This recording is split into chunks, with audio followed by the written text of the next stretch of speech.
Hello. Hello, everyone. Oh, well, you want an intro or do you want me to? Uh, let's just both go at the same. No, I'm just kidding. You go ahead. All right. Well, howdy, everyone out there. This is Dr. Dino again, not with the normal Creation Science Theater or anything, but something new, an interview hosted by. Go Me. ahead. Tell me more. My name is Rodney, and this is Tell Me More.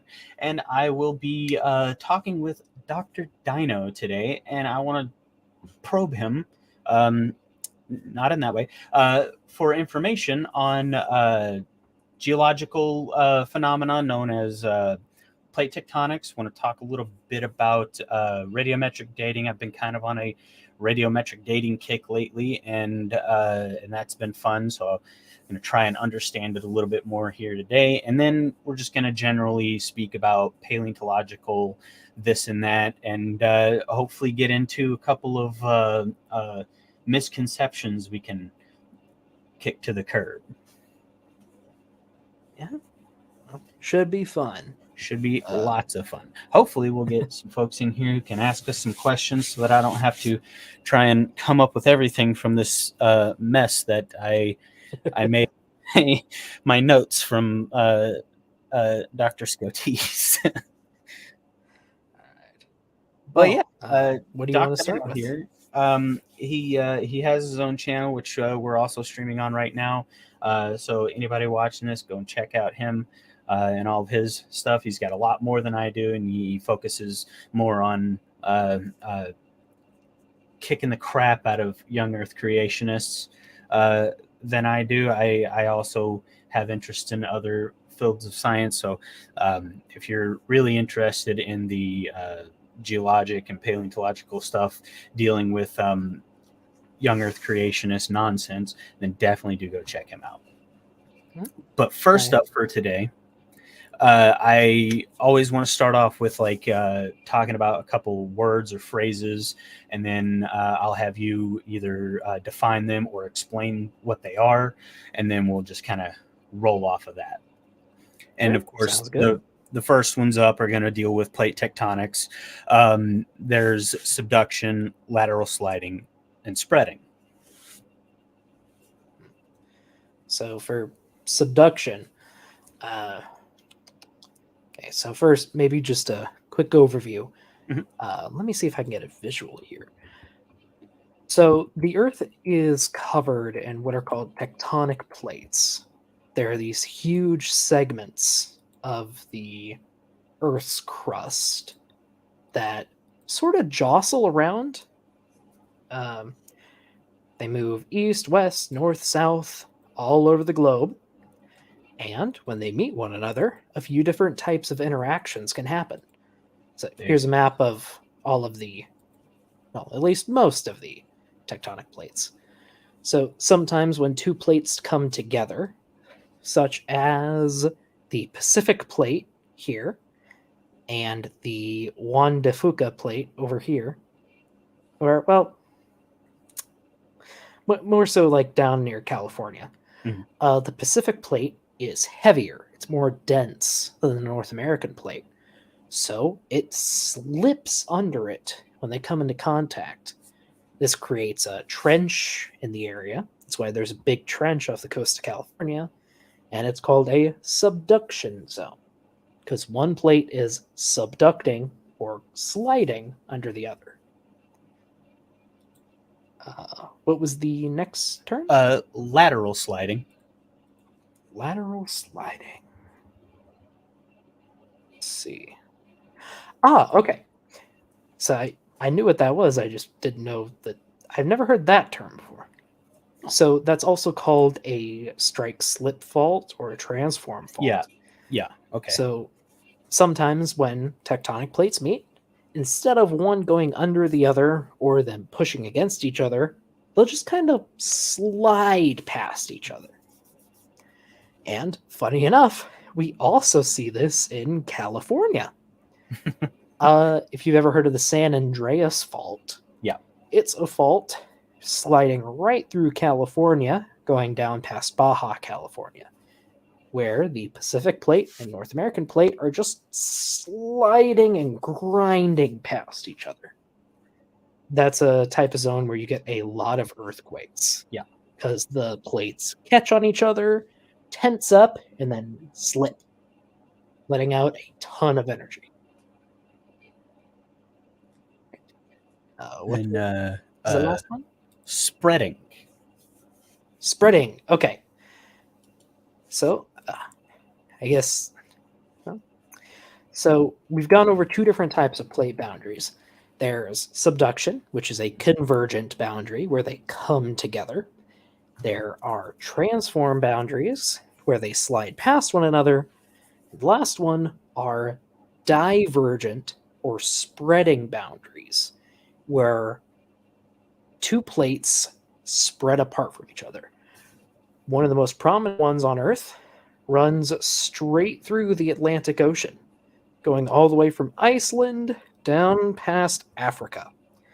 This is just one huge line where the Eurasian and African plates are pulling away from the North and South American plates. And as they pull apart, magma from beneath the crust pours up into the bottom of the ocean, forming a line.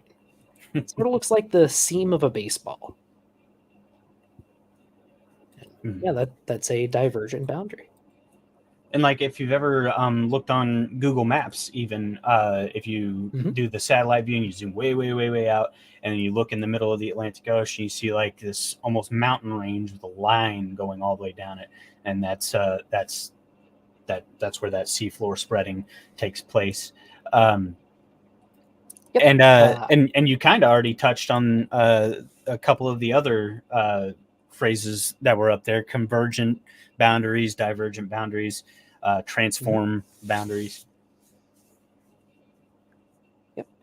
And here is a high relief map of the ocean floor. You can see here the Mid-Atlantic Ridge once again. It really is just a ridge sliding up through the ocean. And that's also looking at the rate at which it spreads, as I understand it, at the very least, looking at the rate at which it spreads and the rate at which the continents are moving either toward or away from each other. That's how a lot of I guess graphic or map makers have gone back and looked at how all these things fit together, and then they're able to see what the speed of it was, how long it's been moving, and in which direction, and that honestly is one of like the more cool things that I've found about it, is that not only are we able to see how, like, for example, like the most major example is where South America and Africa seem to kind of fit together, and then you look at that boundary and you watch and you look at how it goes back together, and you can see how and especially in like a moving graphic where it just kind of slides back together and some parts come back up out of the ocean, and it all just fits together perfectly because, once again, they once were completely connected. Well, at least most of the continents were. Yeah. Right. And right here is an age map of the seafloor. We can date seafloor. We can date seafloor rocks pretty accurately because most of it is volcanic, and we get these really nice details. And also, like where it's spreading out, that's also where like you'll get rock from the mantle pushing up through to create more rock in place of it, and then the way that kind of like makes up for itself is where those other boundaries subduct under the others. Yeah. Okay. And you can see, all of the youngest rock is going right along all of these divergent plate boundaries where it's splitting apart. And then I'm seeing there like a lot of the oldest stuff, like along the east coast of the U.S., and then right there up at the Mediterranean. Yes, all that is pretty old. Although much of it has been pushed up into like the Alps in Mhm. modern day because this is a convergent boundary. Africa is slowly pushing up into Europe Right. and Asia. And that was actually another thing with India. Um, Probably one of my favorite things that I've seen in a lot of these moving maps of the geologic past and watching continents move is the relative, like geologically fast pace at which India sprinted across the ocean and just rammed right into uh, Southeast Asia. Yep. And I've actually managed to find another map here. So this is more of an elevation map. Mhm. The darker brown slash white areas are high elevation, whereas the green ones are low elevation. Mhm. And you can see, like you were talking about, India slamming up into China, get a massive mountain range. But since Africa is moving north, you also have one right up here near where Mhm. Iraq is, going into Turkey and into the Alps and the mountains in Spain, too. I guess that's a perfect spot to throw in the next term, which is orogeny or orogenes, Oh, which are sure. mountain building processes, as I understand it. Uh, Hmm. and that's what like we can even still see where like the Himalayan plateau is still getting higher because India is still not done running into the Asian continent. Right, right. And sorry, finding Some diagrams. There's a amazing lot of good follow ones online. through. You just got to find them. Yeah, I'm like I was saying before. If you go to Dr. Chris Scotise's YouTube channel, you will find I mean, a lot of really good moving maps of all this stuff, and it is really hella impressive. Yep. And right here, we have several different types of convergent boundaries. Hmm. The first is oceanic and continental. Yeah. Now, like I said earlier, here just a second. Like I said earlier, uh, oceanic crust is usually denser and heavier than continental crust. So, when they come into contact, the oceanic crust almost always slips under the Mhm. continental. Now, as it slips under, it also pushes against it quite a bit, Yeah. and that makes the continental crust kind of bunch up a little. Yeah. Not a ton, but a little.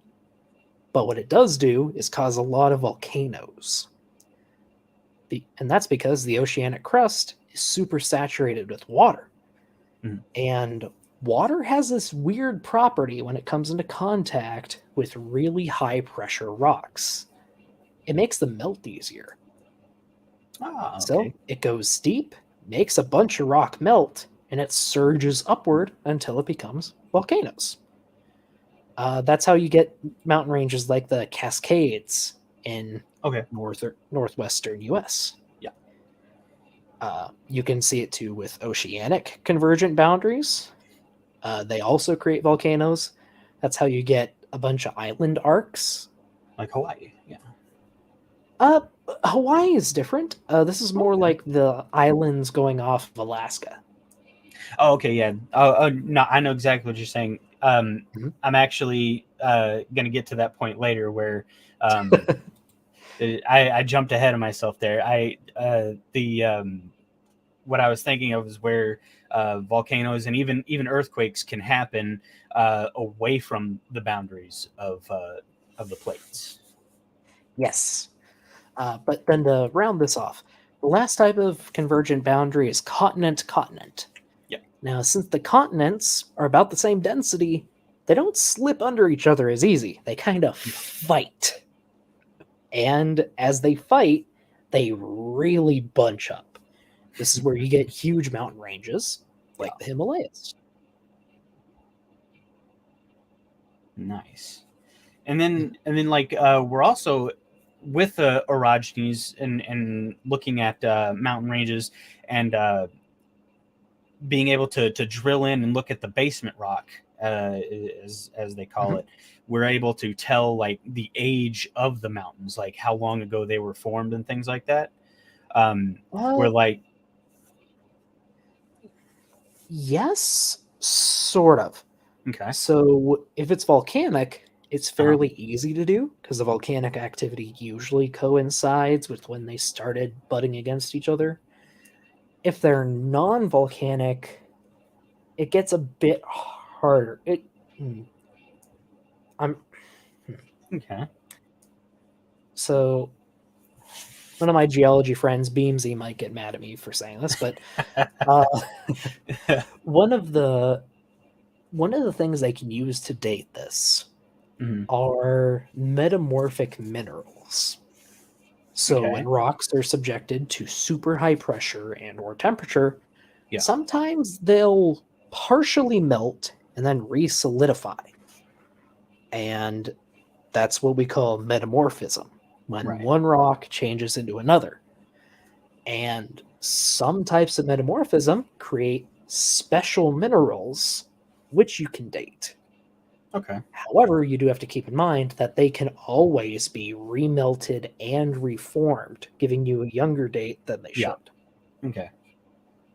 So like with a lot of the rocks that some creationists like to pluck up and say, hey, we need you to date this, and it's always like some kind of, and I don't mean to crap on lesser labs, but it's always like some kind of I don't know, high school chemistry lab kind of place where they'll go in and be like, yeah, we found this rock, we want to know the age of it.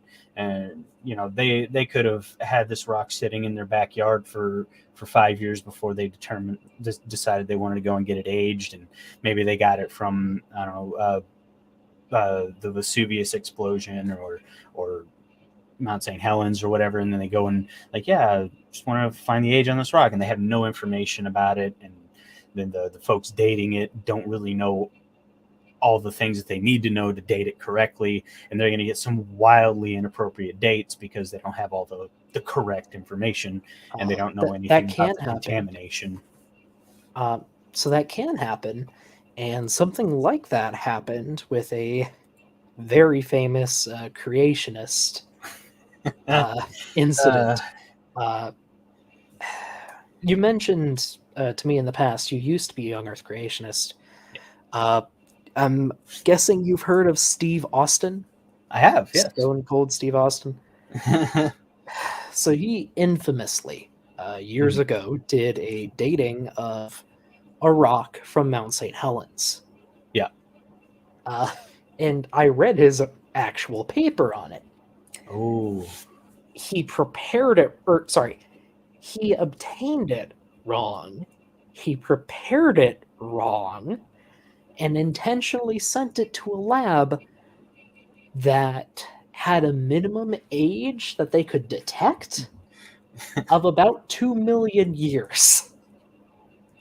He did everything he could to mess up the To get results. a fallacious result, yeah. Yep. I But think he at one point, also, well, he uh, tried to obscure it for other creationists uh-huh. so that if they just glanced at it, they say, oh, this is how it goes. I'm pretty sure old Wacky Kent Hovind mentions it in one of his creation science evangelism videos. Oh, Uh, probably. I don't know if he mentions Steve Austin by name, but I know he says something about a rock dated from Mount St. Helens giving a wildly inappropriate age. Uh, Hmm. but yeah, that was who I was alluding to, talking about all these different examples of rocks where he was talking about uh, ones of known age being dated and then the date being wrong. And he'll say something stupid like, if you don't know the age, then it works. But if you do know the age, then it doesn't work. Uh, Yeah. Yeah, I've heard Kentoven and AIG and a bunch of creationist organizations cite it. yeah, and they love to use the the couple of highly anomalous examples that side with them rather than the overwhelming number of consistent examples that exist elsewhere. Yeah. Yeah, and that's a common theme, and it's just confirmation bias. And it was like I was talking with Eric about in the chat that we had, where a lot of people will intentionally be intellectually dishonest, whereas like people who just take that at its word they're not being fully intellectually honest, where they're not ascribing a high standard of truth. But yeah, the higher ups in like young Earth creationist circles are definitely being deliberately intellectually dishonest with a lot of that stuff, and are just flat out lying about a lot of it. Yeah. Let's see. Did you have another question? Yes. So about the dating mountain ranges and Mhm. knowing one of the most cited examples I hear is where um, we can look at the two major mountain ranges in the United States, where the Appalachians are a lot older than the Rockies. Mhm. And so how do we figure that out? Okay. Uh, hmm. So there are a couple different ways. Mhm. One of them, or a pretty good clue, though not exclusive. It's not always a fit, but you can, using like GPS measurements over the course of several years, you can determine if a mountain range is growing or Mhm. not. The Rockies are still growing. The Appalachians are not. Mhm. Um, and since they're not growing anymore, and we can look at them. Mhm. The Appalachians, most of the rock that's still exposed is very old. And Okay. the thing about a mountain is you don't get a lot of deposition on a mountain. So any rock Right. that is there has to be older than the mountain itself because they don't build rock. They Right. only erode over time. Yeah, because the And shape yeah, intrinsically like gives it the unique property of shedding its layers rather than obtaining new ones. yes, different landscapes are better for erosion Mhm. and some are better for deposition. Flat layers or flat areas will get a lot of deposition, they'll build themselves up over time. More vertical layers are going to erode a lot more and lose mass over time. Mhm.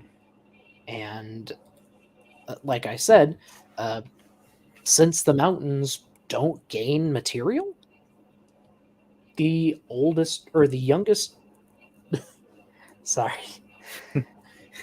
they have to be younger than the youngest rock on the mountain. In the Mhm. case of the Appalachians, let me just double check here, but I think the youngest are about 200 million years. Uh, Rock age map US. Google, Google, Google. I've been using some of Okay, those geologic maps myself to try and find a good spot yeah. for me and my daughter to go look for. Well, around here it would be marine fossils. Most everything here is That once sounds fun. underwater. But I did find a rough rock age map. Okay. So this is based on the age of the layers that we know Yeah. of. And over here we have the Appalachians. The youngest you have in the Appalachians is about early Mesozoic. Yeah. So that would be about 200 to 150 million years old. And that's the youngest. Most of it is Precambrian Yeah. or Paleozoic, meaning it's at least 250 million years old and possibly older than 500 million years old. So really, really old. Whereas with the Rocky Mountains, Mhm. they incorporate a ton of Cenozoic material, which means it has to Yeah. be younger than 65 million years. And yeah, it's mostly Cenozoic and Mesozoic. So all of the rock here is younger than all of the rock here. And And you since can the almost mountains kind of can't see, I guess, where that be, this is just a little bit of paleo nerd talk, I guess. You can almost kind of see where that the line is, where the inland sea would have been that split the U.S. in half quite some time ago. yes, that went up through here Hmm. and here.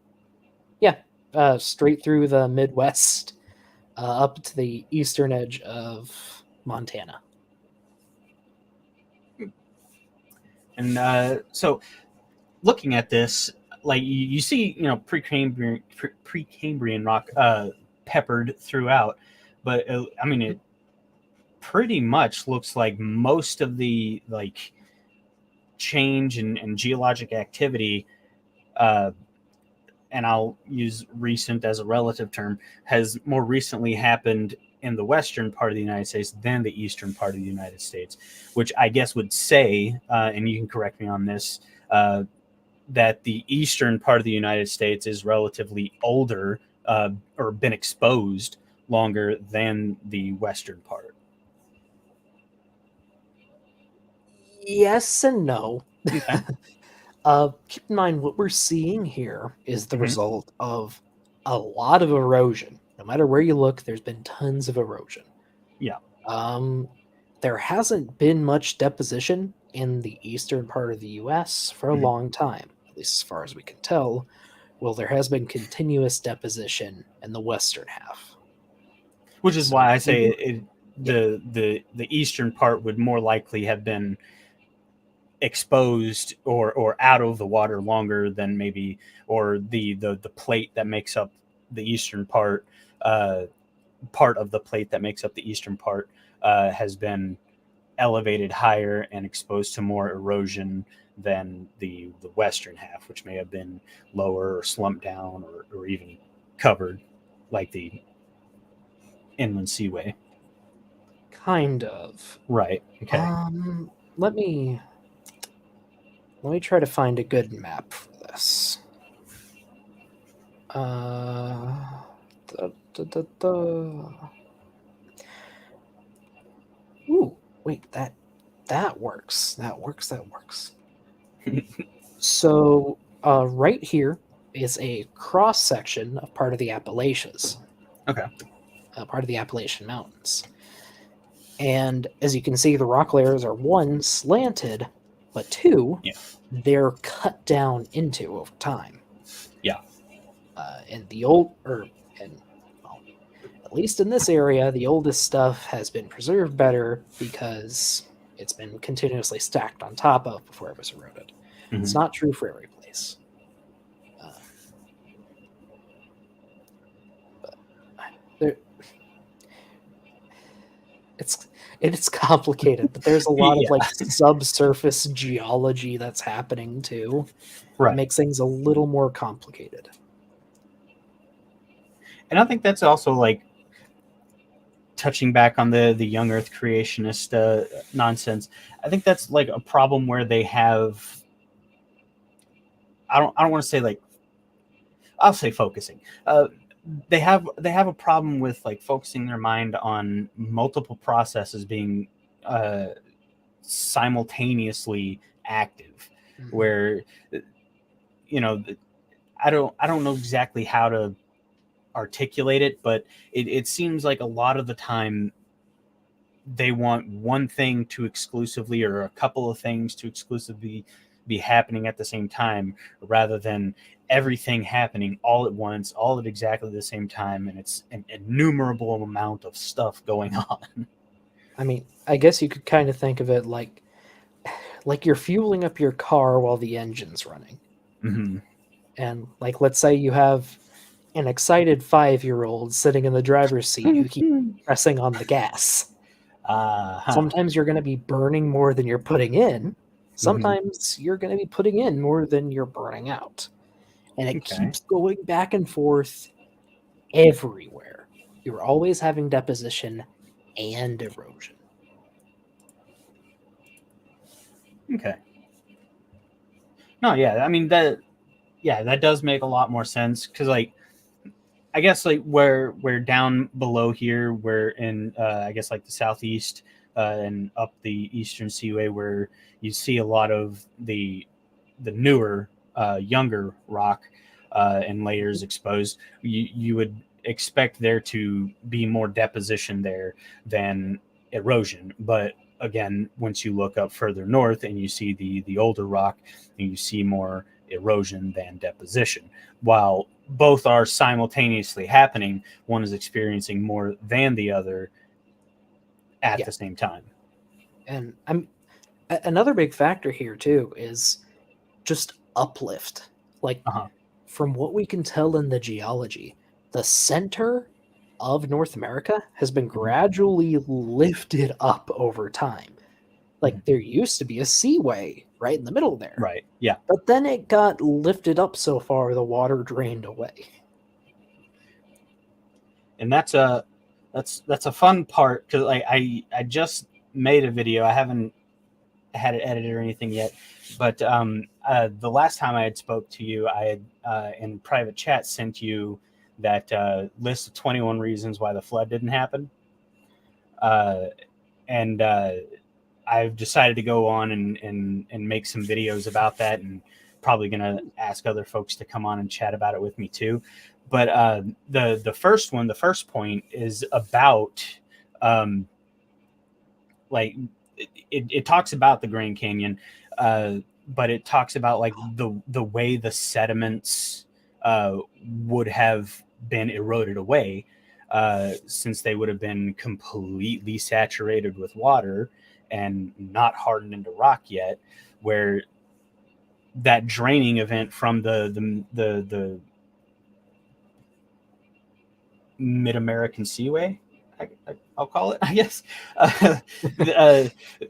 that would have created what a lot of creationists like to cite as Grand Lake and Hopi Lake or Hopi Lake. That then a natural dam busted and then it washed out the Grand Canyon in a couple of days or something. Um, Mhm. and I find that hilarious because like the point that is made is extremely telling for how much folks who make that claim don't know about the way the geology of it works. Yeah.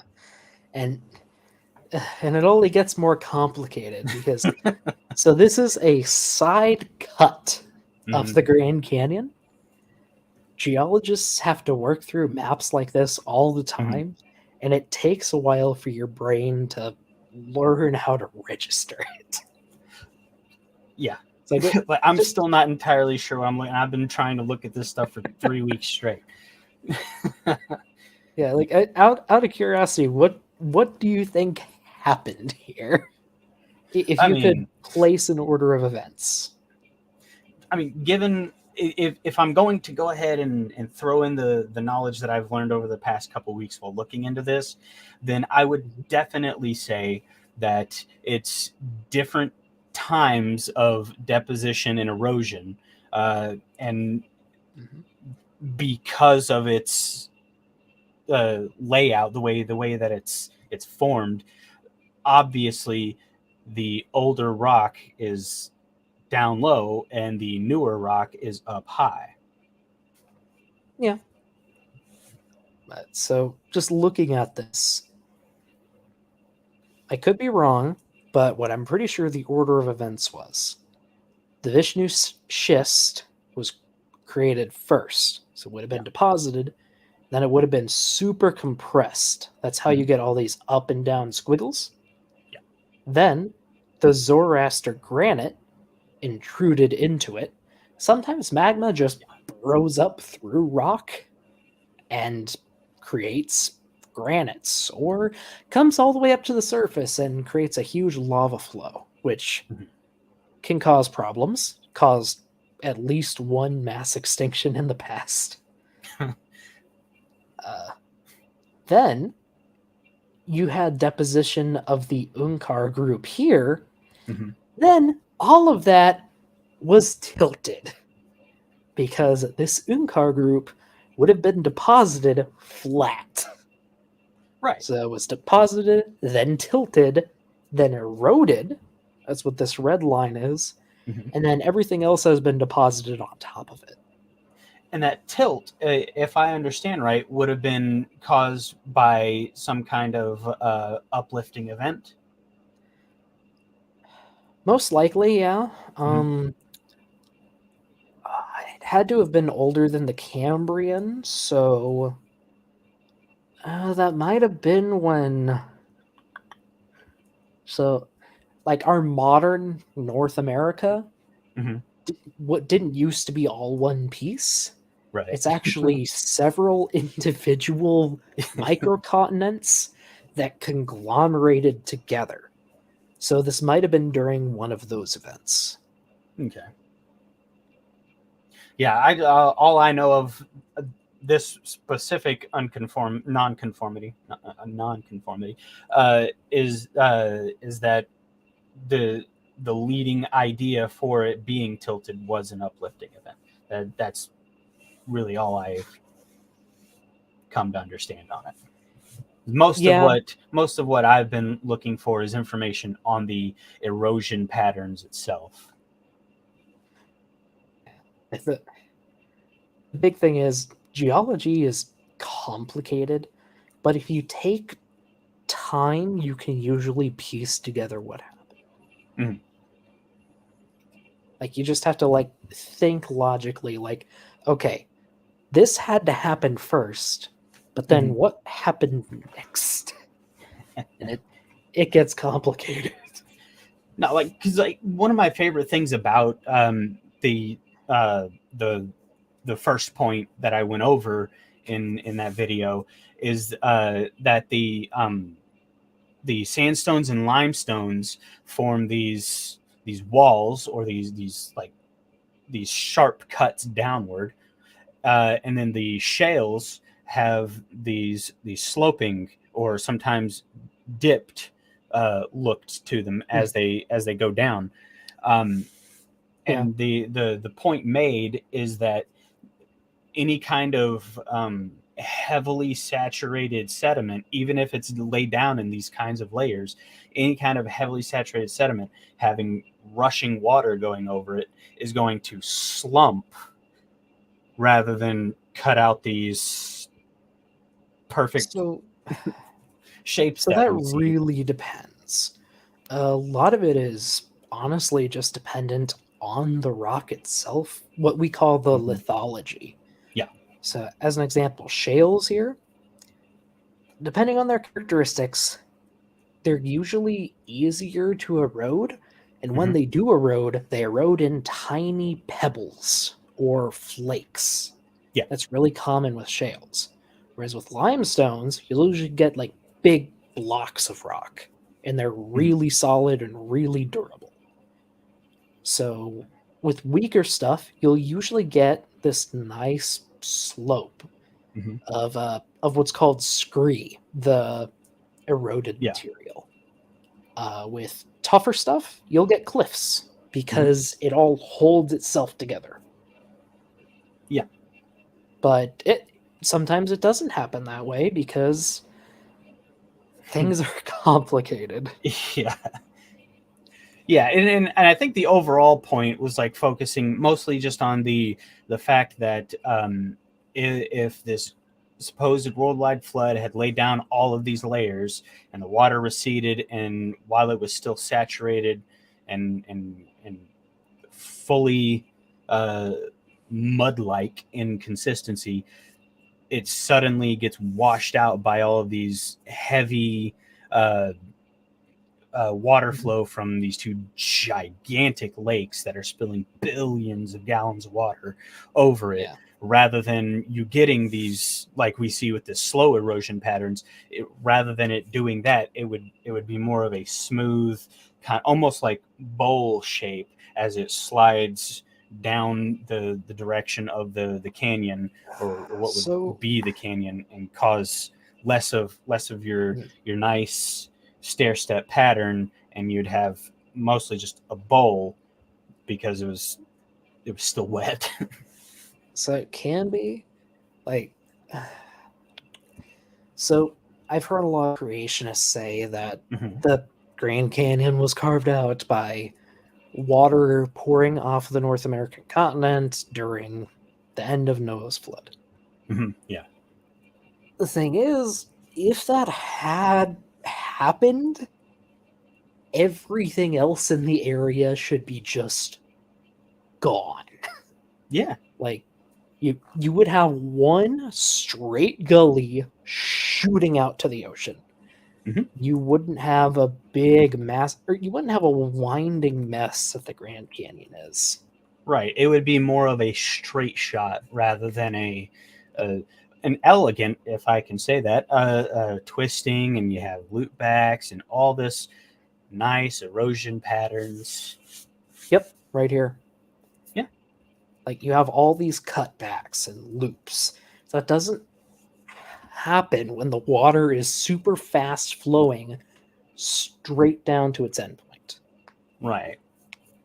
As it would be with billions of gallons of water suddenly rushing uh, downhill, as it were. Yeah, and we can say this with some confidence because we know what this looks like, because Yeah. we do have massive floods Hmm. in the rock record. Yeah.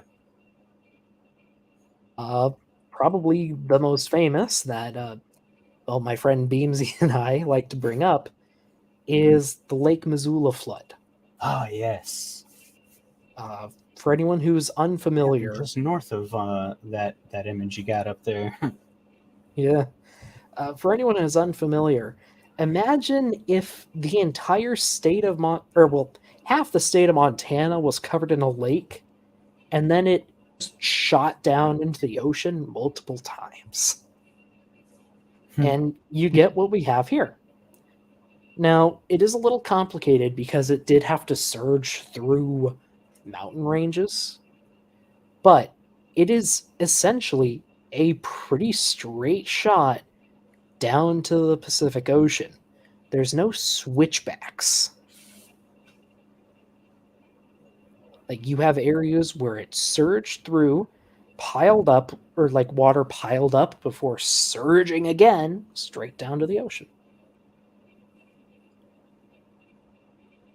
Right, and like you said, because like a lot of that, a lot of any of the like the redirection of it was due to mountains, giant piles of rock in the Yeah, way. because it ran up against mountains and got blocked and dammed before eventually bursting through again.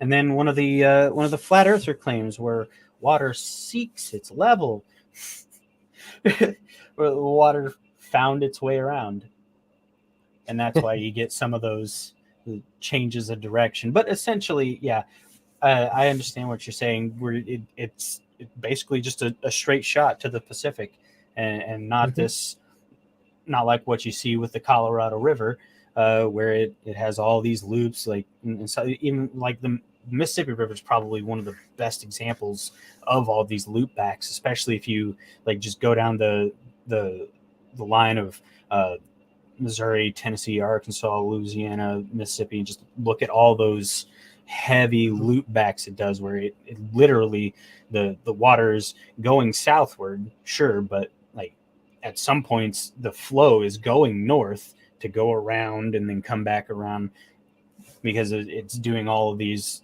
loop, and it's due to the sediment that it's going through being either Mhm. softer or harder and redirecting the water uh, based on its ability to erode. Yep. And if you've never been on the Mississippi, it is slow. It is quite slow. Like, it's a massive river, but it's moving at 2 to 3 miles an hour. Hmm. At least in most places. You hook a big old Super slow. catfish though, and it feels like it's Oh moving a yeah, whole lot faster all of a yeah. You sudden. just gotta go out in the river, out near where the trees are sunk, or where you got some rocks, and then you can do some catfish noodling. I have never done noodling, and I don't plan to. I don't want to Me get bit. neither. I mean, I don't think it would be all that bad, honestly. I just like, I don't know. I'm of the school of thought: the less pain I put myself through, the better. Weird, I know, but seems to Uh, work. Uh, wait, wait, got a quick question. I can't get super chats. So if Sumami somehow sent one, that'd be weird. yeah, I Huh. don't I don't think I can get them either. I'm not a monetized channel. Yeah, it's I'm not seeing any Al. Uh unless you mean just Sumami's chat, in which case you Uh, might have had your chat on top chat instead of live chat. That blocks out some messages for some reason, and it's annoying. I did not know that. Now I know. Well, like I said, Yeah, this is weird. this is my second time ever streaming to YouTube. I don't know how it works. I used to stream It's to Twitch stupid. playing video games, but that was like super simple kind of stuff. Um, Yeah. but yeah, so like, I guess all of this kind of goes really well into the next portion where we're going to talk about the dating methods, uh, Sure. where with like the cross section you had of the Grand Canyon showing all the layers, uh, we know the dates, right? Like we can look at it and we can say, okay, intuitively, the stuff on top has to be newer, right? It has to be younger Uh, than the stuff on bottom. That's yeah, that's just at your least intuition. roughly. Yeah, you can There are get some special exceptions, but uh-huh. they're super, super rare. But as a general rule, the Mhm. further down you go, the older the rock is going to get. Yes, And that's one of the principles of geology. It's called the law of superposition. right, yeah, uh, and that's one of the actually highlighted definitions I have in my growing lexicon of I call it my words of science and shit. That's the title of the file. Hey, uh, that's totally fair. yeah, that's but anyway, so like when we determine these ages, like when we like say we were to take a chunk out of the supai group and then also like take a chunk out of the red wall limestone, and Yeah, we determine, okay, so the supai group obviously has to be younger because it's this much, it's a thick layer on top of a separate thick layer, so it didn't, wasn't a magical just like upturning event where it all sure. gets flipped over. And so we date it and we have that assumption in mind that we are going to find a different age for what we assume to be the older stuff versus the younger stuff, but it's Sure. not all based on an assumption. Yeah. So that moves me right into the question, how do we determine, like, because I know that an assumption has to be made when we are dating stuff that it's a closed system, that when we're taking this rock that's been underneath other massive layers of rock, it was in a closed system, and now we're dating it based on uh, varying isotopes, uh, whether it be potassium, argon, carbon, what have you. So, so I will say more or less, no system on Earth is truly closed. Right. Yeah. You can there's always going to be groundwater and Yeah. rock that moves through it. Um, but so I guess first I should say that there are different types of dating. Hmm. The Yeah. two main ones are relative dating, Yeah. where you basically just say this one is older than this one. And then there's absolute dating, where you Hmm. say this rock layer is 300 billion years old and this one is 250. where you Right. get actual like Yeah. exact age. A relative date is usually, or a relative age is usually pretty easy to determine. Mhm. Uh, honestly, we can just keep using this as an example. So, so let's start with the Unkar group down here. Now, one, it's tilted. Sedimentary layers almost always form flat, except in some special areas like a Mhm. delta, but even then, it's usually a pretty gentle slope, whereas this is pretty decent. This is like 20, 25 degrees. Mhm. That's very rarely going to be natural, or at least normal. So it was tilted like this. And then you have an unconformity. An Mhm. unconformity is an erosive surface, meaning Yeah. that it's been eroded by water, by wind, whatever. Rock has been removed and taken away. And you can usually tell this pretty easy by looking at it. Because above it, you have other rock. And because this other rock is sitting on top of the Unkar group, it's going to incorporate at least a little bit of the Unkar group into it as Mhm. what's called an inclusion. Yeah. Think of it like this. Uh, let's say you have a house, a brick house, and it burns down, but some of the brick is still good. Mhm. And when someone builds a new house on top of where the old house was, it still has that original brick basement and some of the other old bricks helping to build the base of the house. That's what a new rock layer is like. They're successive brick houses built up on top of other brick houses. And you can see the line where the old house ended and where the new one begins. And they just keep stacking up into some horrific apartment building. So, Um, where was I? yeah. I think it was one of I don't. It might have been one of Professor Dave's videos he did recently on radiometric dating. Uh, a unconformity represents lost time, where Sort of, that yeah. that rock layer is exposed and some of it gets eroded, and then more Mhm. deposition takes place on top of that, and we Yes. don't know exactly how much of that was eroded or what have you, and so there's like a little bit of geologic history in that spot that Mhm. is missing. Yes. To use my earlier analogy, you still have the base of the house up to a certain point, Mhm. but since the top part is gone, you have no idea what the rest of the house looked like. Mhm. That's sort of what's happening here. Okay. There's a cutoff point where that's all you know of the rock layers, and what comes after is completely new.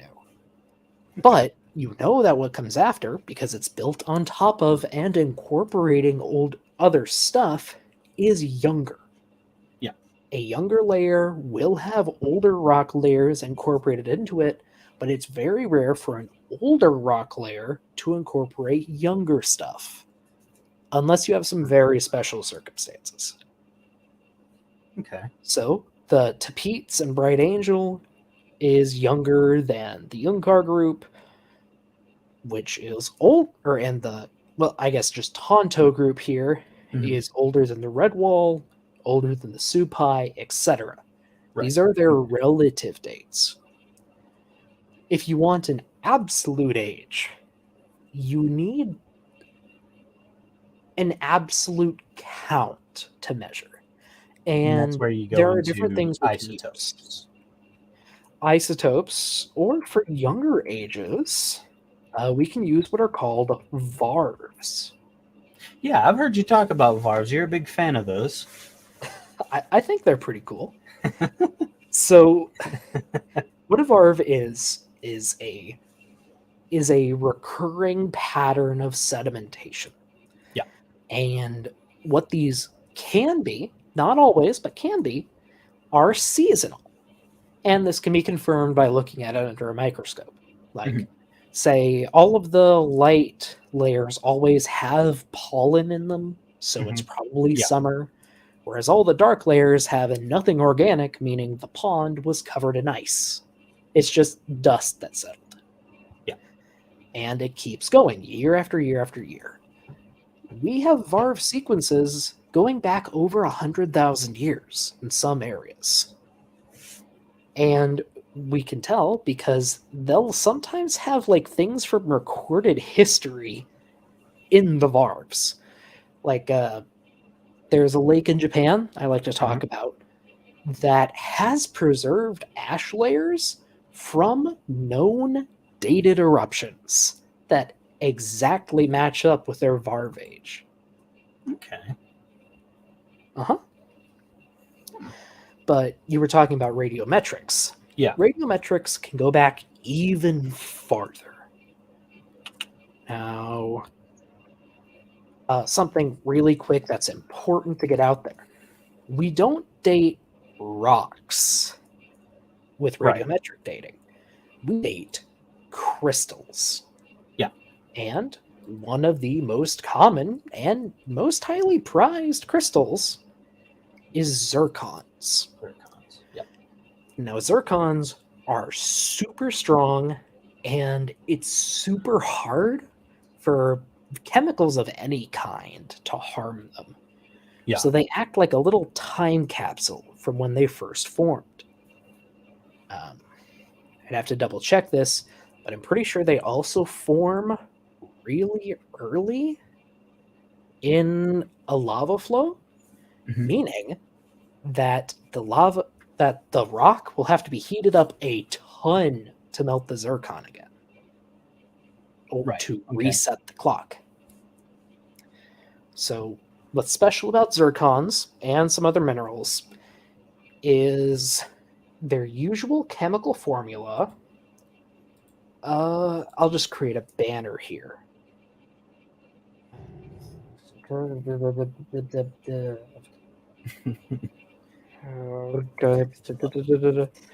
Okay, it is silicate. Okay. VRSI04. Banner. So this is the chemical formula of a zircon. Okay. Now, what this means is that it has zirconium, silicon, and oxygen. Yeah. Now, silicon and oxygen mean it's a silicate, which is a group of minerals that are usually very tough and very durable.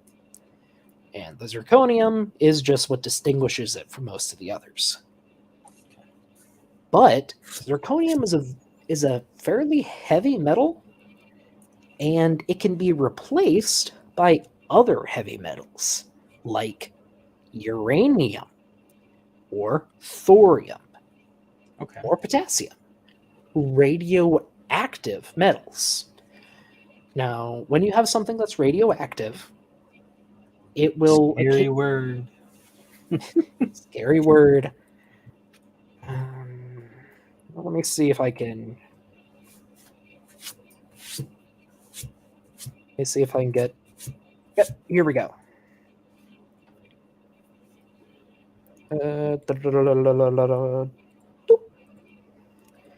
So here's a diagram of a uranium atom. This is roughly what they look like. And it might look like a bit of a complicated mess, but I'll break it down real easy. So the important part is the blue and red here. That's the nucleus. That's the center.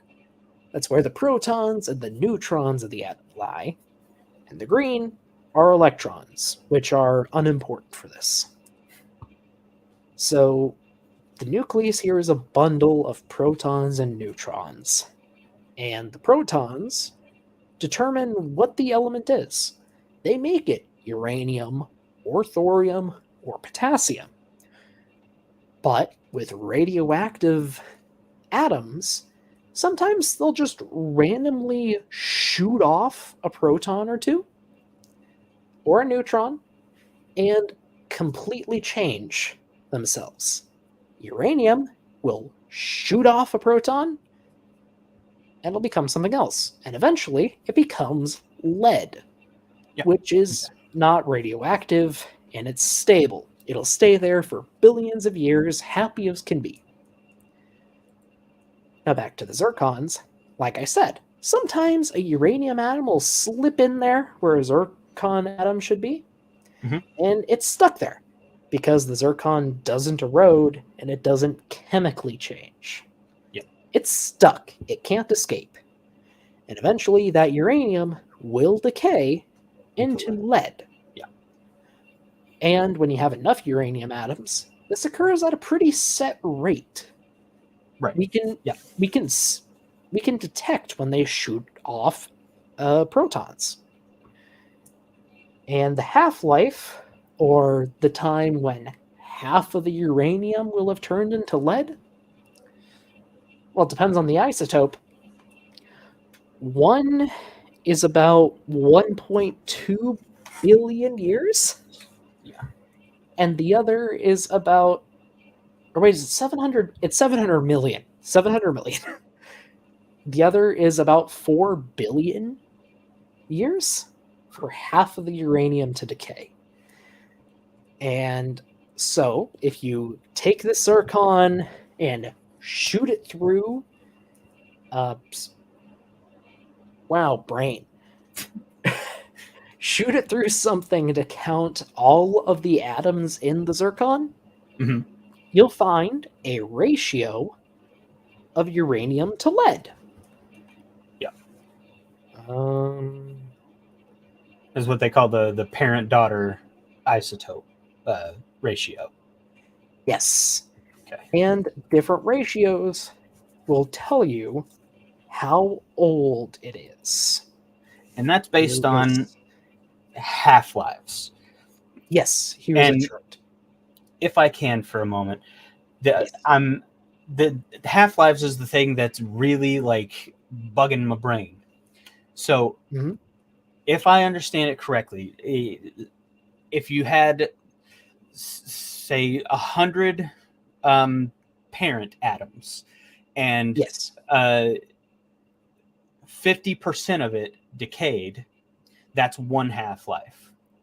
Yes. And then 50% of the rest of the parent isotope decays, that's another half-life. So now you have a Yes. ratio of 75-25 of Yes. daughter to parent. And then another 50% decays, and then another and another. Each of those is a half-life where instead of looking at the total amount of parent-daughter isotope relationship, you're looking for how many of those half-lives have taken place, and that gives you the age, not necessarily the number ratio.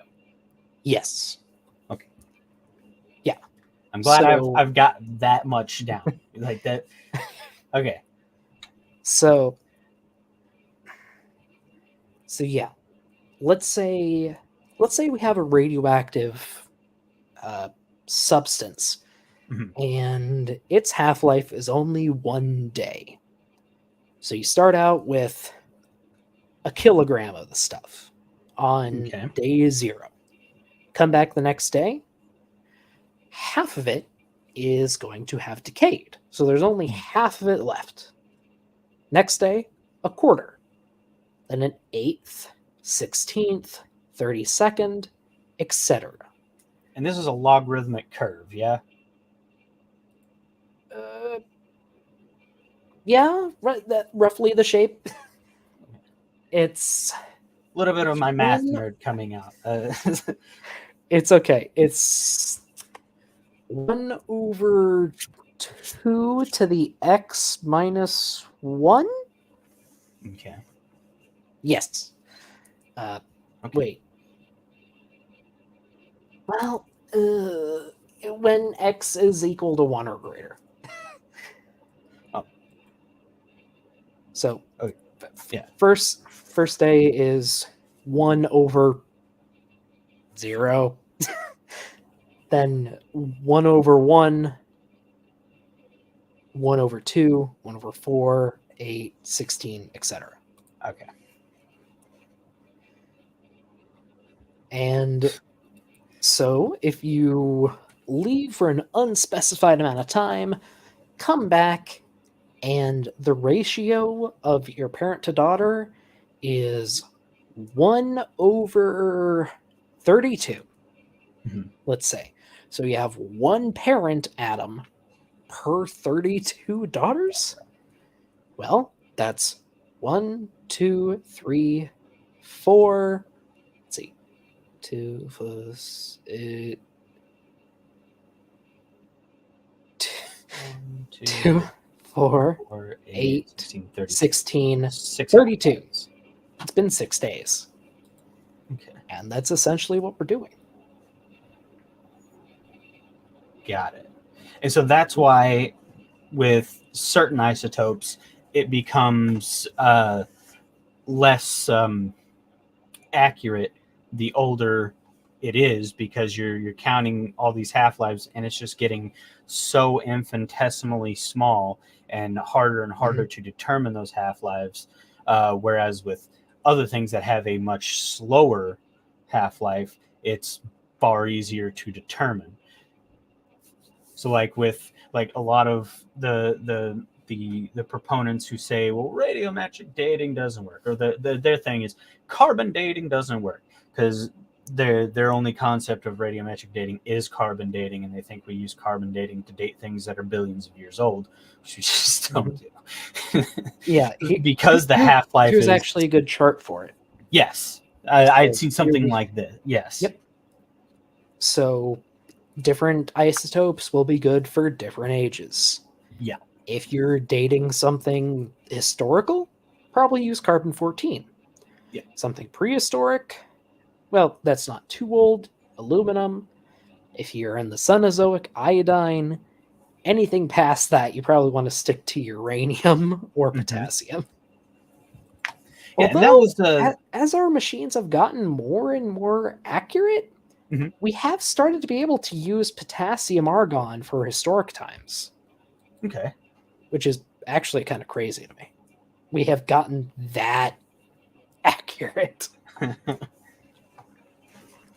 And so understanding radiometric dating, all of it, not just the carbon dating, which a lot of deniers rely on heavily. Well, the carbon dating doesn't work if something's several 100 million years old. Well, yeah, that's kind of yeah, but the dating methods, we know how they work because we've discovered the decay rate constant uh, for the different uh, uh, isotopes, uh, where we know how long it takes for uranium to decay into lead. We know that, because we've looked at it, we've seen it, we've done the mathematics on it, and we have a number. We have this equation that tells us what it is. So we know it. We don't guess on it. We don't uh, presume on it. We know.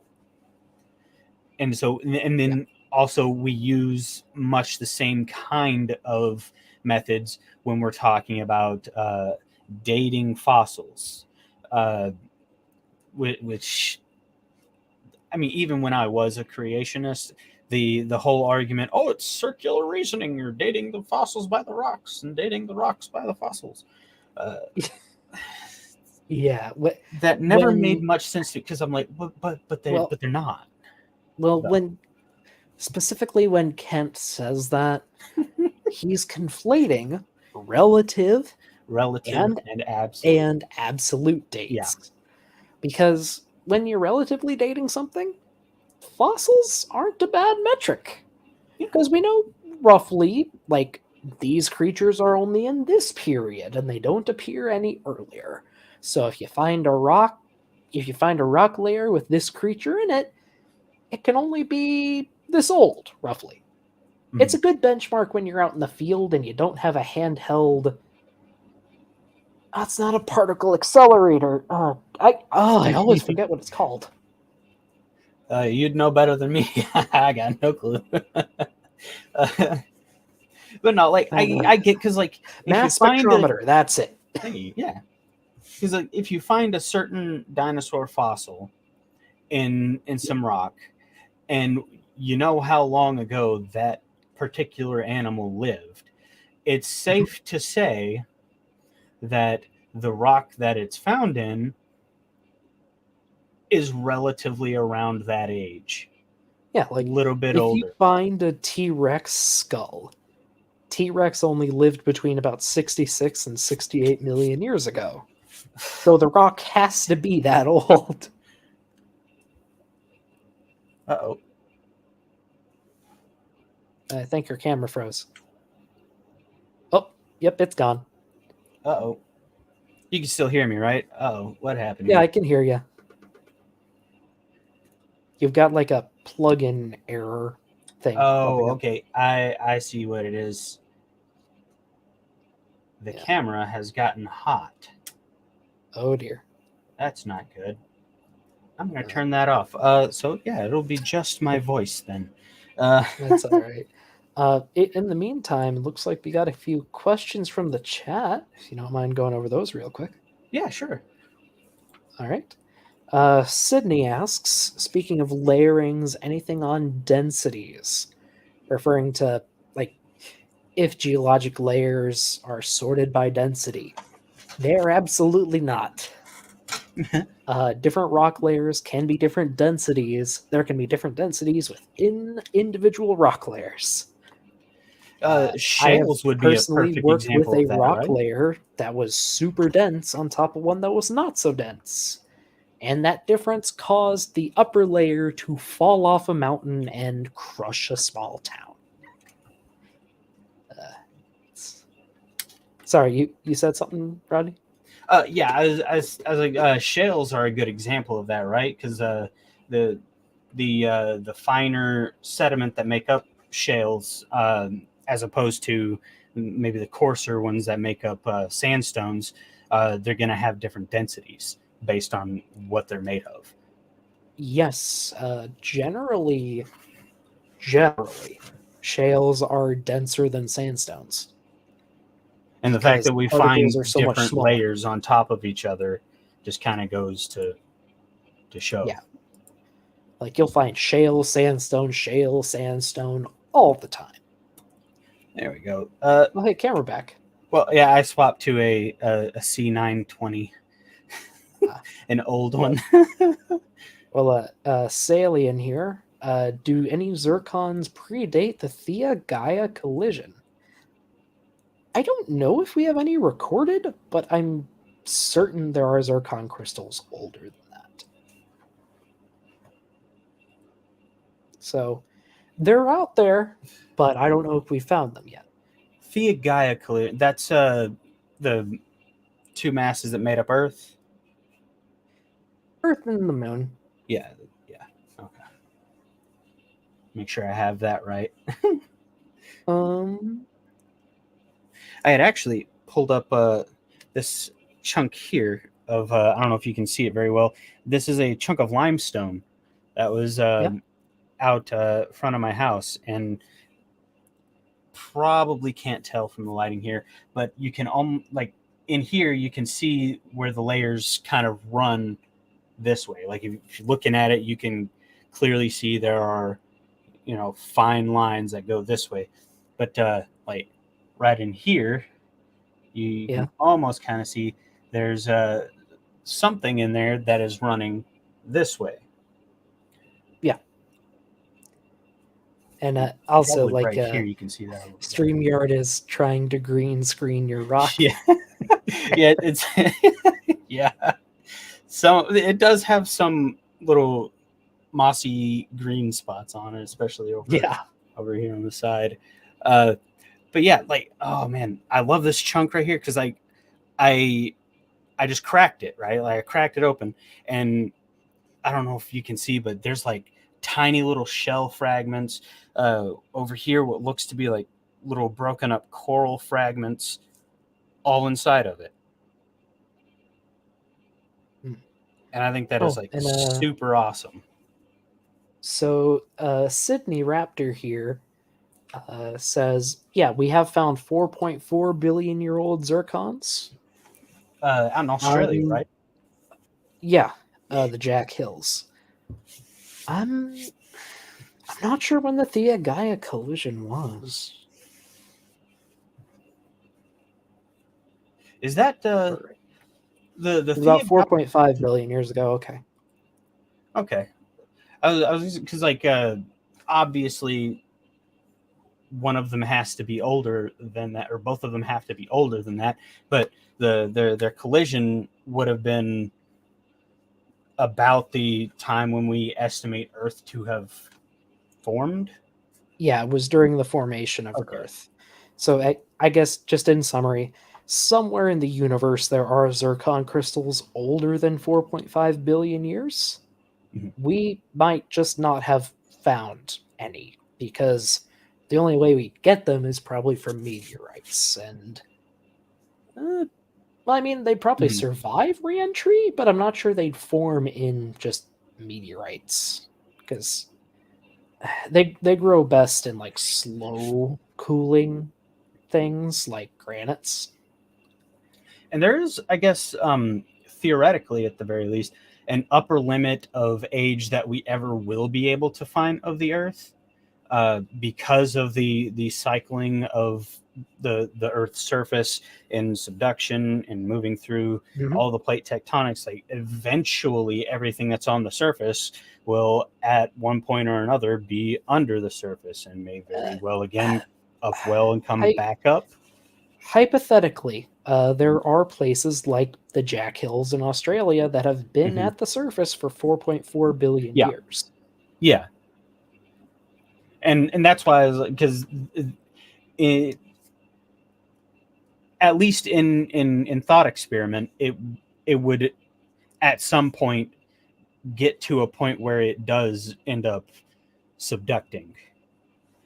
Hypothetically, Right. either that or be consumed by the sun, which will happen to everything on Earth eventually. Eventually, yeah.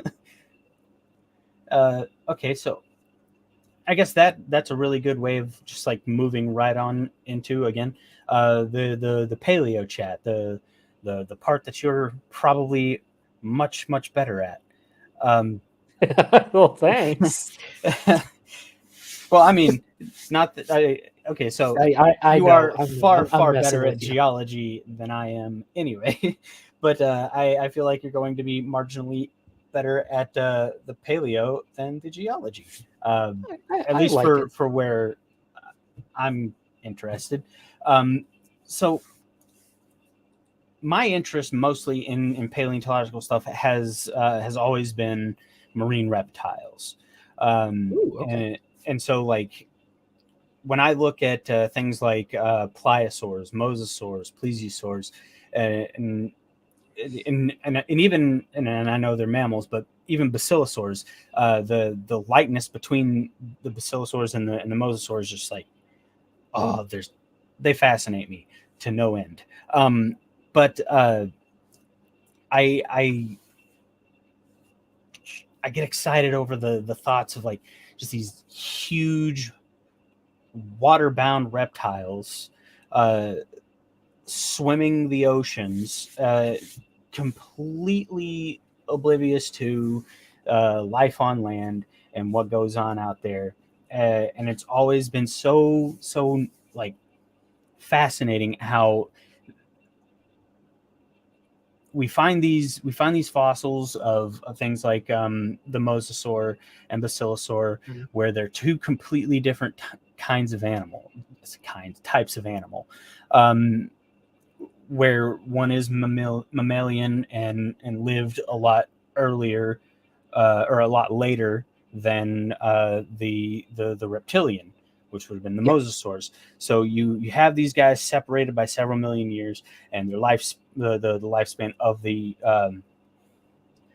do I have a rock hammer? I have a sledgehammer.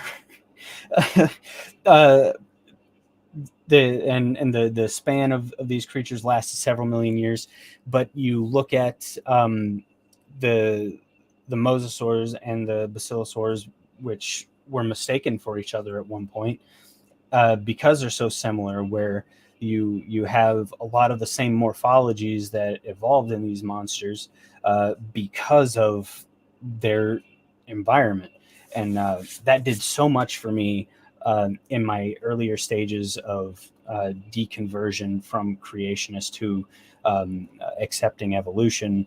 as the fact that it is, where I looked at them and they're completely separated by this time in the middle there where they did not cross over.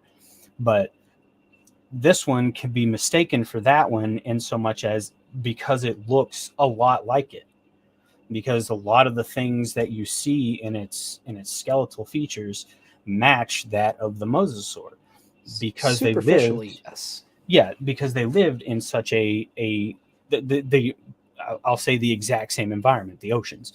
uh it, Basically, yeah. and so like the fact that a reptile bound to water can evolve to look a certain way, and then a mammal bound to water goes in and looks quite similar, Hmm. just kind of like like I said, it solidified for me a huge portion of accepting evolution, uh, rather than saying, well, maybe they were created that way. So you were fascinated by, I guess, just to summarize, convergent evolution? Yes. Sure. Uh, so different creatures evolve differently according to different environmental needs. Hmm. But sometimes when two creatures have the same environmental need, they do cross over in a sense. Hmm.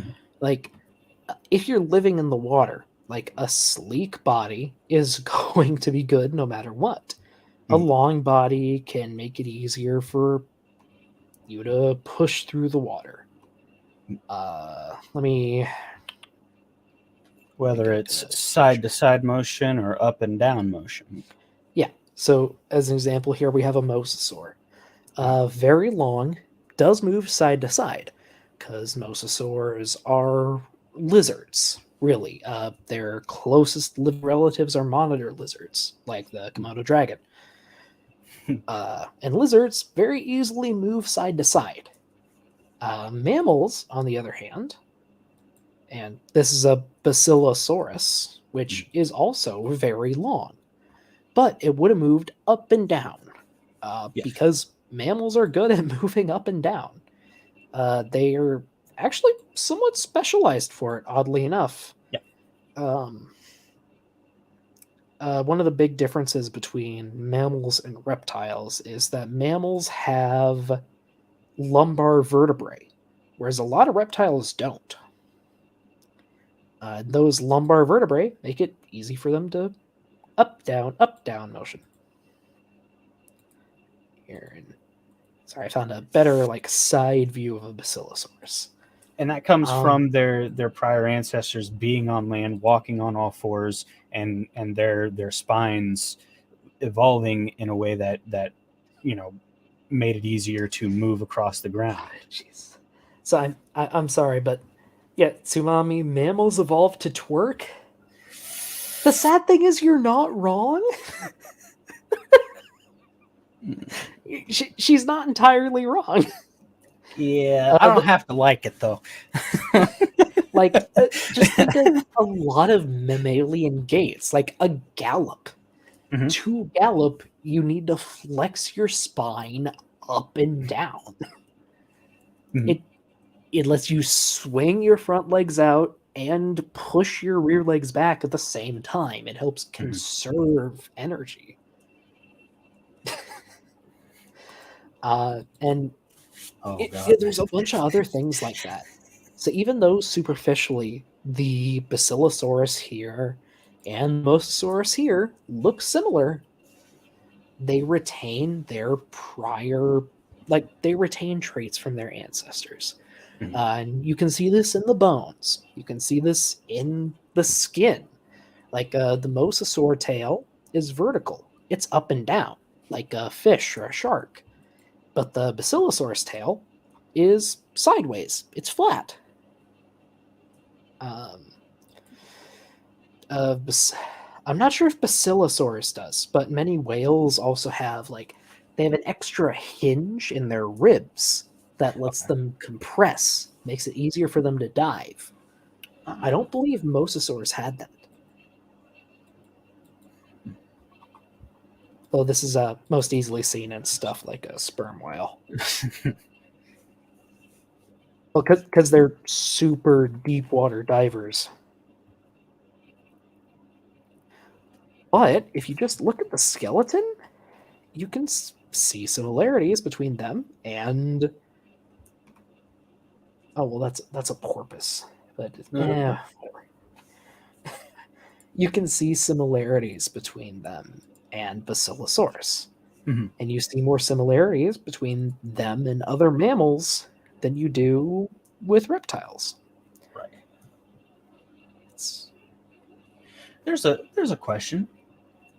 hmm, So in the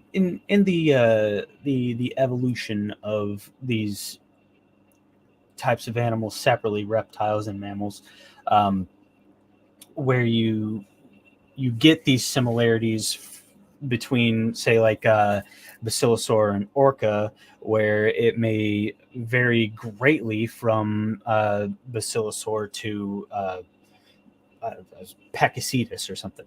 Um, mhm, and if you go further back from Pakicetus to just going further and further back, eventually you will have a point where you have this mammal that looks like it has more in common with a reptile than it does more modern mammals mhm. because of where it came from. Yeah, Yeah. like where The the like a therapsids would eventually become mammals, we see more similar things between where those therapsids are transitioning. We'll see more similar things mhm. from mammals to the reptiles than, say, the mammals to current mammals.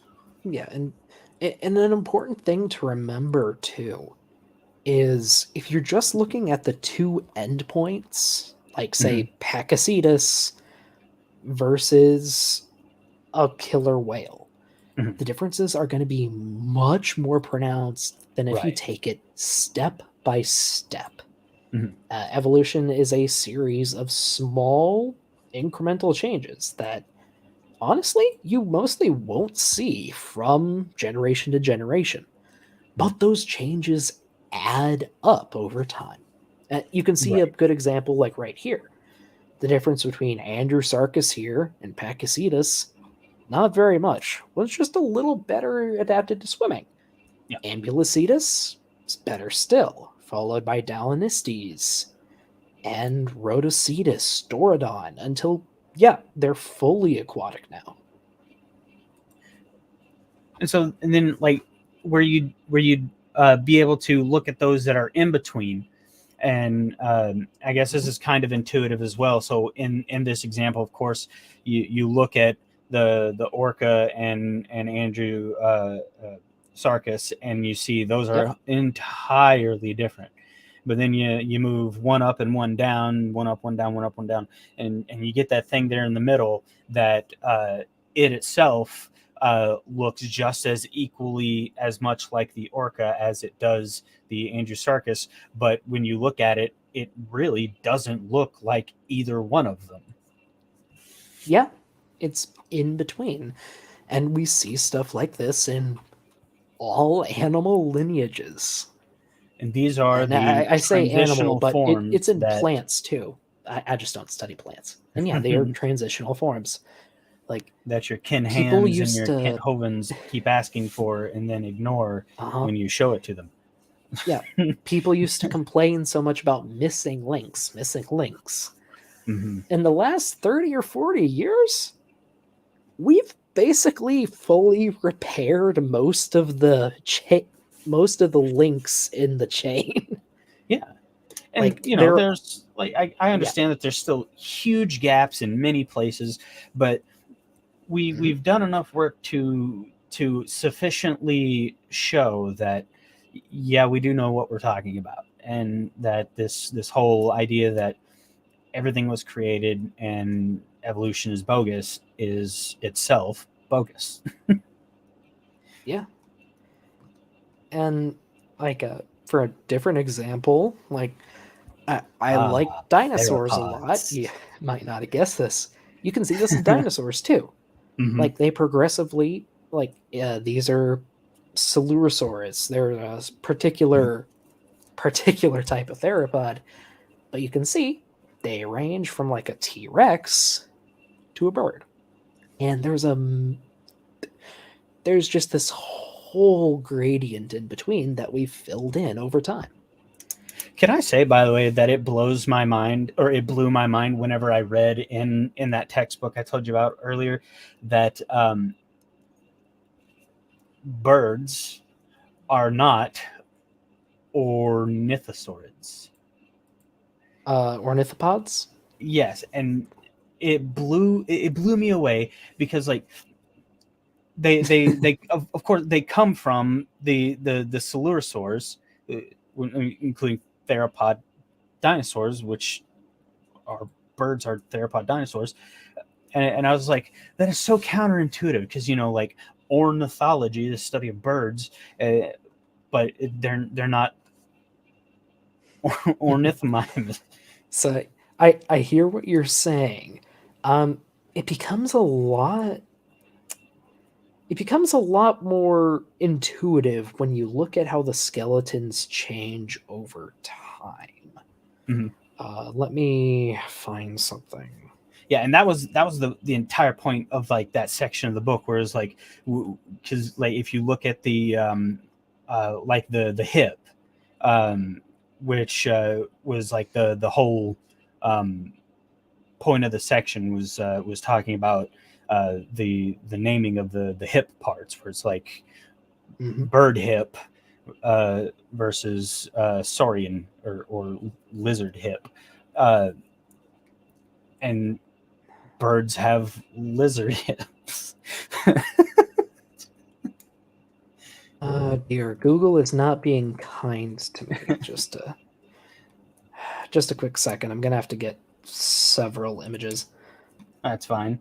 No, it was so like recently I've discussed with my daughter, because she likes dinosaurs as well, and she I was talking about theropod dinosaurs and how we do still see dinosaurs today. They're called birds, and that birds are theropod dinosaurs. A couple days before Halloween, we went to a zoo. They do this thing called Boo at the Zoo, and and they have this little section in the zoo where you can walk in through this. It's a Australian nature walk where they have like some pigs, some tortoises. They have wallabies. They got emus, and she looked at the emu, and she goes, "Dad, it's a theropod dinosaur." I was like, "Yes, it That's is. cute. Yes, it is." Okay, well, I've almost got my images. Okay. Okay. So first here, we have an Allosaurus, very very famous theropod dinosaur, right? One of my And looking at the favorites. looking at the pelvis, so I guess short summary, the pelvis in most animals is made up of three bones. Mhm. You have the pubis, which is down here, points down in the Allosaurus. Mhm. You have the ilium, which is the big crest up here, and the ischium, which sticks back. So in Allosaurus and many other theropods, the pubis points straight down. But in more bird-like dinosaurs, like the raptors, here for instance is a Deinonychus, you can see that the pubis starts to tilt backwards a Yeah. bit. And a big part of that just seems to be slimming down the torso a lot. We're not 100% sure why. Part of it's probably, Mhm. but it starts pointing back. Like it makes your belly smaller while still making room for your guts. Mhm. And then eventually, in more bird-like dinosaurs, like say Archaeopteryx, the pubis is pointed very far back. In Yeah. fact, they say it's not parallel to the ischium, but it's much more so than it was in Allosaurus. Mhm. It's pointed back pretty far until eventually you get to like a modern bird like a duck, where they are Mhm. parallel. They're fully back. You see these gradients. Mhm. Herbivorous dinosaurs with the bird hip kind of did a similar thing. Mhm. Their pubis moved back to make room for guts because they're herbivores. They need a lot of gut room. And unless you want to be super fat, which some of them did anyway, just move the pubis back and you have room for more guts. More stomachs, more food. Yeah. Well, just having like extra fermentation room makes Mhm. it's good for herbivores. Uh,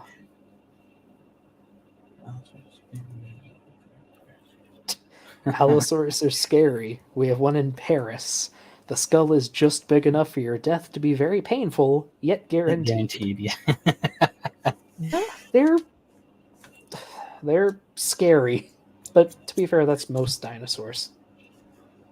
I don't know, I looked out at like out of our kitchen window, looking into our backyard. There's tons and tons of birds that move in and out of the oak tree we got back there, and there's a bush right up next to the window, just off to the left of it, where a pair of cardinals constantly make their nest. And then when they're not making a nest there, we have some mockingbirds that make a nest there.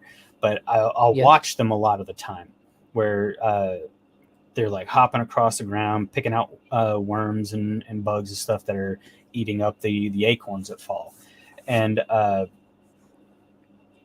I like tried to imagine at one point. I was like, okay, I want to like reduce the amount of plumage in their feathers, give a little bit more scaliness to it, and just like Mm-hmm. scale it up some. And imagine what that would look like if I were just to walk outside, walk around the corner, and see that looking at me. And I was like, man, that would be really intimidating. I mean, hey, if you visit Australia sometime, you can see something like this. It's Like a kukri? cassowary. Cassowary. Cassowary. That is a dinosaur. Yeah. Just, it is after that Jeep. And scale that up about 5 times and give it more pronounced teeth. And there I and there don't you know. have. I think it's already terrifying. It Oh doesn't yeah. need teeth. Get Like, even more scary. the scary thing is about birds/dinosaurs, they're just super efficient too compared to mammals. Yeah. Like, they breathe more efficiently, they move more efficiently. The only thing mammals have on them is weight, and that's not always a good thing. Not really, no. Like Little fatty I'm in a lot of paleontology forums. Go figure. A common question people like to ask is, would an elephant or a T-Rex win in a fight? I always bet on the T-Rex. Yeah, I mean, first of all, super asinine question, but also T-Rex. So, so no, I mean, you can have that massive jaw with that kind of jaw pressure and be like, oh yeah, it got stuck by the elephant's tusk. Might bleed out and die, sure, but elephant's getting his. Yeah. Elephant is getting his. Oh, yeah, and they want me to show. Someone in chat wants me to show off a cassowary foot. Oh my Yeah, gosh. it's not curved, but it's a freaking velociraptor claw. Yeah. And, That talon, that yeah, absolute dagger.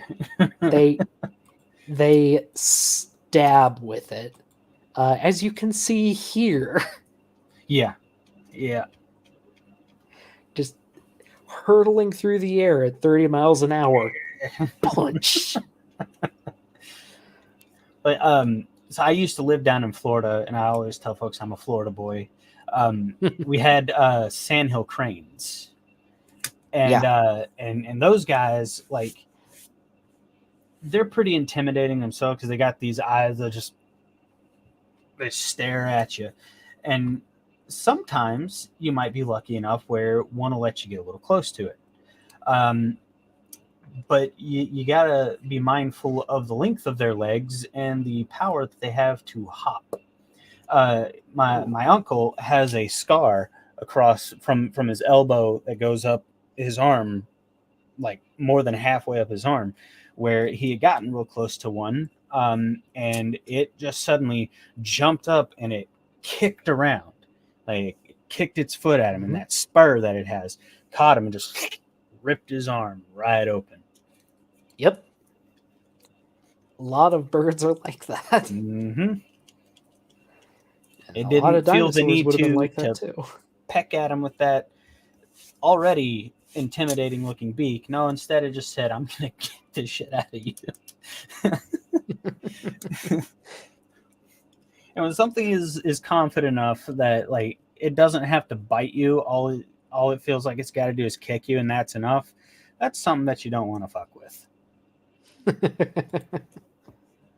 And be like, you know what? Understandable. Have a nice day. I'm gonna go this way. You go that way. But Well, yeah, I like finding out that birds are dinosaurs. That was one of the first things that blew me away. And then looking at the fact that uh, birds don't come from the bird hipped, or what they call the bird hip lineage. Uh, just like it seems so counterintuitive. And then like so many other things that I've been looking at in the past year, of my and that's another thing. Like, I don't think a lot of people realize I'm about 2 or so years fully deconverted. hmm. So I'm still pretty young in all this. Uh, where I guess I guess it doesn't entirely count because I went from being atheist to Christian to extremely cult like sold out Christian. Oh. Then immediately cold turkey back to, yeah, I don't believe in any of this anymore. Uh, I guess I do have prior experience with this way of thinking, but I don't really. Whereas before, it was mostly just like for the cool factor, because middle school, high school, being atheist was that was a cool thing. I'm atheist. There's no God, and that was just like the cool, edgy thing to say. But Hmm. but now I have information on that and knowledge on that, and a lot of it comes by way of looking at this thing we call evolution and understanding it and seeing how it works, and then like looking at the animals alive today and then their ancestors that we dig up, and we see how it's not too far of a stretch to go from this skeleton to what's walking around in my yard right now. you know uh, Hmm. and so it's done a lot for me to look at paleontology and taphonomy and all these uh, related fields, geology even, to look at all these creatures that are not creatures. That's another thing I'm trying to like break myself. It was creature come from created critters. I've been replacing it with critters. All these critters are still similar to what they come from, which of course makes sense in monophyly. Uh, but yeah, all that to say, it's been a long deconversion, and my mind is still wrapping around a lot of these concepts. But I'm getting there, and it's super cool to see it all, and I feel like I'm like nerding out again because like I it's like when somebody brings up Dragon Ball Z or Tolkien or Star Wars, I'll sit there and I'll just for hours. But now I can like Hmm. sit down and talk about something that would be considered intellectual, and I can kind of nerd out about it a little bit. Well, I mean, something I feel is kind of important to say, just like people can still be Christian Yeah. and believe in evolution. Like Yes. most Christians do. Most Christians are sane people that accept science. And if going cold Same turkey people. was what you felt was best for you, then that's fine. But I want people to open their minds to the science and Mhm. learn about the world around them, Yeah. regardless of whatever their faith or lack thereof might be. Yeah, and I don't think it's any kind of requirement because like I don't know how much you know about independent fundamental Baptists, but No, a Matt lot Powell is one of them. a lot of the faith in it is tied up in it, like the belief in God and the science denialism of it is so heavily tied into the faith that in these types of circles, if you break your belief in evolution isn't real, then you will very, very, very likely, almost guaranteed, break your belief in any kind of God. Um, Mm. and that's so heavily tied into that because like they'll make claims like, oh, if we ever find organic matter anywhere other than on Earth, then the whole Bible's a lie and we're going to hell. Like, okay, if the Bible's a lie, then we can't go to hell because it's part of the Bible. Uh, but like you buy into those kinds of things, like those extreme, uh, you know, dualities where it's either this way or it's not. It's completely 100% the other direction. And so, like, being somebody of that kind of an extreme faith, which is why I tend to call IFB a cult, uh, being somebody of that kind of extreme faith, if you break any kind of belief that you had, it tends to turn right back around into, okay, then God isn't real either. And that's I just where that I led me. understand. So yeah, like I wouldn't deign to tell somebody that if they believe in evolution, they can't believe in God. Uh, People are going to believe whatever they want anyway. I don't have to agree with it, and you don't have to agree with me, kind of thing. So, like, I if I ever at any point tried to make it sound like if you believe in God, you're dumb, you have to believe in evolution, then that's not where I'm trying to come from. Uh, Sure. so, yeah, Yeah, I get you. yeah, I just feel it is important to say yeah. that because like No, I do understand that. I Yeah. like like what I want to do with my channel specifically is I am against people who misrepresent science for their Hmm. own ends, be it for Hmm. money or just to deceive others, or Hmm. both. And that means that a lot of the time I have to speak out against creationists. Hmm. That does not mean that I am against people having a religion. Yeah. I'm just against people who do what they do. Have you come to realize? I asked this question of my friend Alex when I interviewed her as well, and this might be more philosophical question, I guess. But uh, have you realized that a lot of misrepresentations or pseudoscience or false science comes from religious realms or people From who, creationists, yes. yeah, Yeah. Which is sad to see, but they do. and I feel like a And lot of it there's a has to whole do lot with. of like semi conspiracy, semi I know to be true reasons why they do it, but Mhm, it it I hate it regardless of why they do mhm. it. And I feel like a lot of it comes from like you know I would rather believe this than believe that uh, angle where somebody would rather believe that there's a kind, benevolent, loving God than believe that there's nothing, and that's fine. Like, I'm not going to tell you don't comfort yourself or you can't believe because of that. You know, people are going to, you know, they're going to comfort themselves however they're going to comfort themselves. And so, yeah, the way that people come to the conclusion for why or what they believe, while it is extraordinarily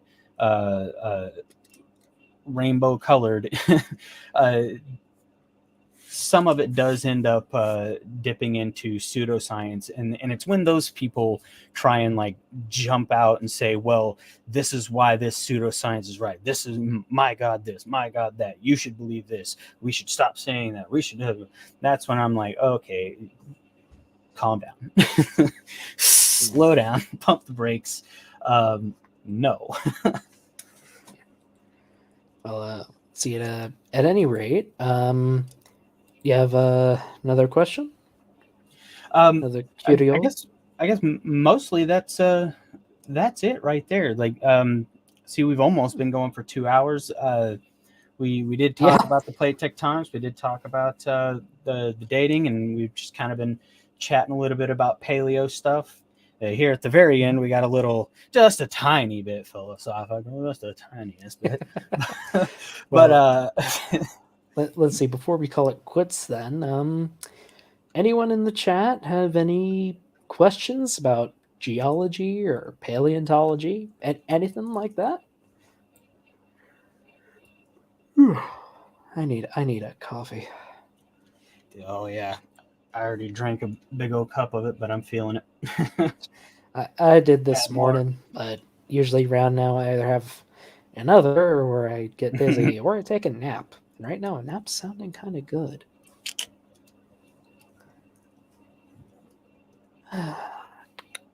Well, not seeing anything in the chat, so yeah, might be okay to close it out. Have any last thoughts or anything, Rodney? Um, well, I guess mostly. I mean, I enjoyed having you. I enjoyed talking with you. It's not as nerdy or intellectual as your conversations with folks who are more educated on the matter, but it's good to learn, and sometimes I think it's good to change pace to really just kind of gather scope of what you know, and how you can teach others what you know, and that's really, I guess, why I do it, and I guess maybe a little bit why you do it, just to help people learn, and that's my biggest goal, is to learn, and while I'm learning, help others get the answers to their questions as well. Here, wait a sec. We got a last question. Okay, so I decided to look it up on Jer. So it looks like Dino Chicken Nuggets first popped up in the 90s, possibly thanks to Jurassic Park. So probably. Well, I will say, if you enjoyed this, Rodney, you're welcome to the Creation Science Theaters. Like, you had a lot of good Okay. questions. I'm sure you could come up with more on one of those if you want to join us. Well, that'd be fun. Yeah. Do you have anything else planned for your channel in the near future? Like I mentioned before, I do have that 21 reasons why the worldwide flood of Noah didn't happen, and it's working off of a list of 21 reasons given by Lawrence G. Collins, a former professor or retired professor at CSUN, and I really liked the points when I read through it. As I understand it, he's a Methodist Christian, but he's not a creationist, which is super fascinating. But he come up with these and he puts them down. He's like, any of this can single handedly, any one of these 21 can single handedly eviscerate the whole Noah's flood geologic column thing that most creationists like to claim. Um, and as I was reading through them, through a lot of them are really like you're going to have to do some research to know what it's talking about.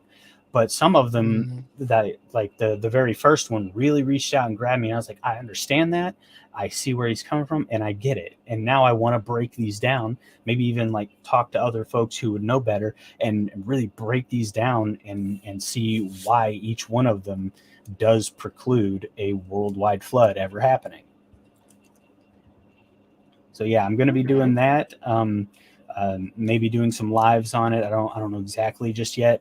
I do have that first one out. I've talked to Tapioca Weasel about doing one with me, and I think we're going to do number 5 on fossilized raindrops together. So that one will be fun.